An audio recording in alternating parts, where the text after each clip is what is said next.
headspace to learn, first of all. So if they're worried about the environment, don't try to train. Just work on the dog being okay with the environment. I can use the target for right now.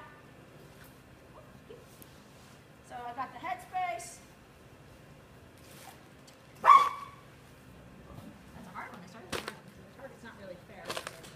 There we go. Yay. So the narrower the object, the harder this is.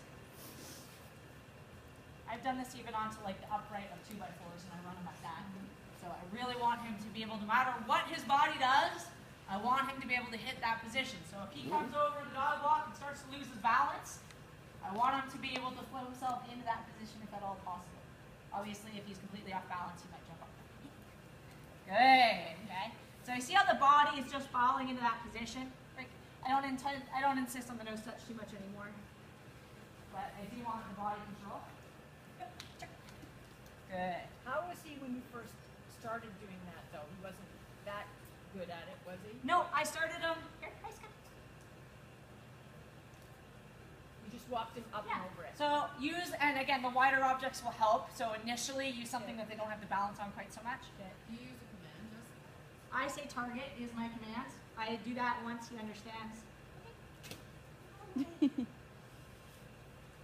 Don't you eat that. Sit. If you have a dog that you're worried about the intensity coming off of it, okay, so I'm going to show you my other dog. Okay, hold on. Up. That's enough. That's enough. So I'm going to show you my other dog because with her, I need to encourage the excitement. Okay. So with him, obviously I don't need to create a whole lot of drive off the contact, do I? He's naturally up there. Yes, good girl. Here it is. So with her, it's a total opposite. She's a bit worried right now. So I'm just gonna, nice. Yes, good girl. Yeah, good girl. Yes. Yay. So, yeah, there you go. Yes. Okay, nice, nice, nice, nice. Nice, nice, nice, nice. All right, you just see my dog change? Yeah. Alright, now I got the right headspace. Very different from how she was looking a minute ago, right?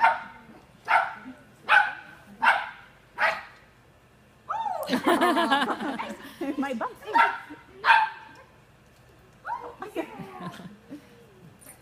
Yes, good girl. This is my dog that doesn't target, by the way. She does nose touch, though. Yes, good girl. Alright, ready? Okay, go! So I'm going to create the excitement by tossing food back. Ready? Ready? Good girl.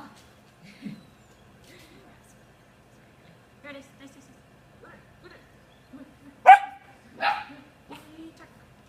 Good. That's a good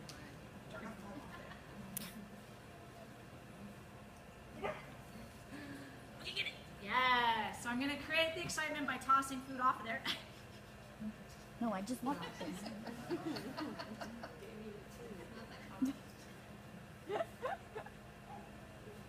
We taught a very strong nose touch. Okay, Sure. come here, you're done. Lie down. Good girl. Okay, so she doesn't have much understanding of the 2-on 2-off because I don't use it for anything. She doesn't have soft contacts, she has running contacts. But I did do a lot of nose targeting, apparently, so even though I haven't done any soft contacts, she does understand the nose touch very strongly. What I want you to pay attention there is just the difference in the mindset of the dog, because she is the dog that, you know, when she walks out, she's like, oh my God, there's people here, and they're watching me, and it's a new building, and all that stuff bothers her. So if I come straight from the crate and gone to try to do this, I would have gotten her in that worried state. So I wanted to show you the change of state for her from that into work mode. Everybody see the difference there? Yeah. Okay, because she's a bit of a worrier, and she runs very fast. She had lots of drive there after. Okay, so that's why I want to make sure that you get the dog into the right headspace. Take the time to do that before you start to train. Okay. If your dog hasn't done a lot of this before, I suggest using something wider. Again, that width is going to help them get balance. You can show them to go up. You can even use your hand as a target or focal point. So I'll just show you picking my hand, finish it, okay? Yay!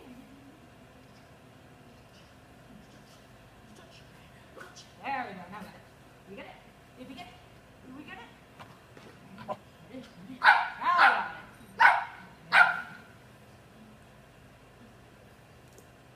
A little bit less. You don't need to jump. Yes. So if they come off a little bit at the beginning, that's okay. So just use your hand to teach them initially. I don't stay at the stage very long. Okay, I'm on the cookies. I'm on the cookies. I'm on the cookies. Okay. Yeah.